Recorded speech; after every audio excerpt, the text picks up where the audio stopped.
Win the incredible Steigercraft 21DB Miami, powered by a Yamaha 200, in the ultimate season-long multiple-species subscriber-only fishing competition, the Fisherman's 2017 Dream Boat Fishing Challenge. Go to thefisherman.com and enter today. I'm John Skinner, and here's something that's fun to watch. And there's really 2 points that I want to get across here. And one is, and this is something I've written about and lectured about many times, is that when there are bunker in the area, one thing that really seems to get them going is some kind of a blow that's hard enough to dirty the water. And I think this has a lot to do with the stuff they feed on. A major part of their diet is what's called detritus, which is just basically organic debris, the kind of stuff when you see dirty water, it's a lot of what that is. And so it's a feeding source for them. So this is right at the end of July, and it's some people will say summer doldrums, not much going on. But a nor'easter came through. And it was hard enough to dirty the water. And the pattern I've seen over and over is the water dirties. The first day it calms down, and that water's just settling out. A lot of times, if there's bunker fish around, it doesn't happen to this extent. But yeah, you often will see bunker-fueled blitzes. Now, the other part to this is that why don't I have a fish on yet? Well, now I'm starting to get some action. But when I was right in the thick of the school, I wasn't getting hit. There's it looks like a million bunker in the water, and even though mine with a snag hook was struggling, nobody's hitting it. Now, once you're on the back side of the school, you see some openings. You can see my bunker's getting crushed over here.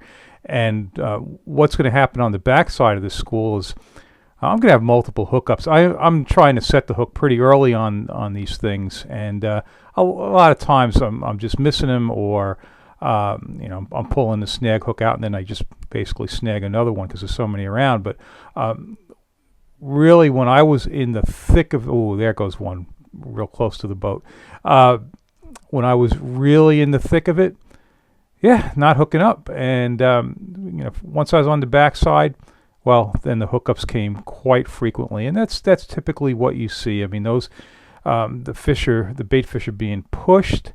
And in this case, with massive schools, the bulk of the front to the middle of the school, and it's all bait. And then on the back side, well, that's where the fish are.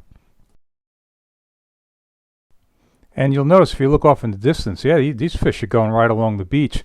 The problem is if you were trying to catch these from the shore, you'd catch like 1, 2 at most, and then there's no way you'd catch up to them because they're moving so fast. But getting back to that comment about the water dirtying and then getting that first calm down day, I mean, it makes a lot of sense that the near shore waters would be drawing the bunker under those circumstances. You get a blow, the water, if there's dirty water around, a lot of times it's dirtier closer to the beach. And what that is, it's the organic matter, the sand and everything.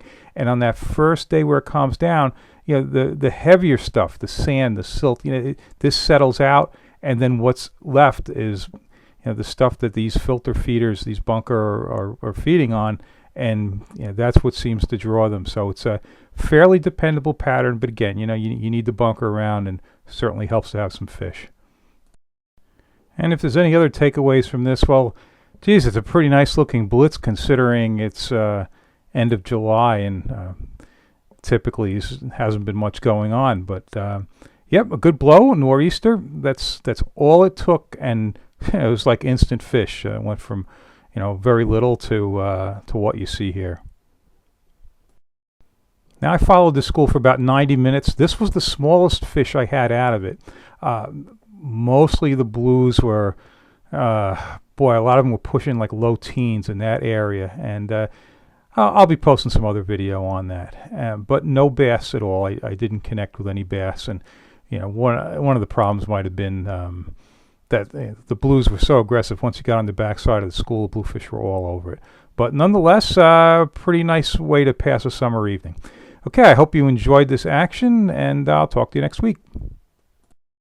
Win the incredible Steigercraft 21DB Miami, powered by a Yamaha 200, in the ultimate season-long multiple-species subscriber-only fishing competition, the Fisherman's 2017 Dream Boat Fishing Challenge.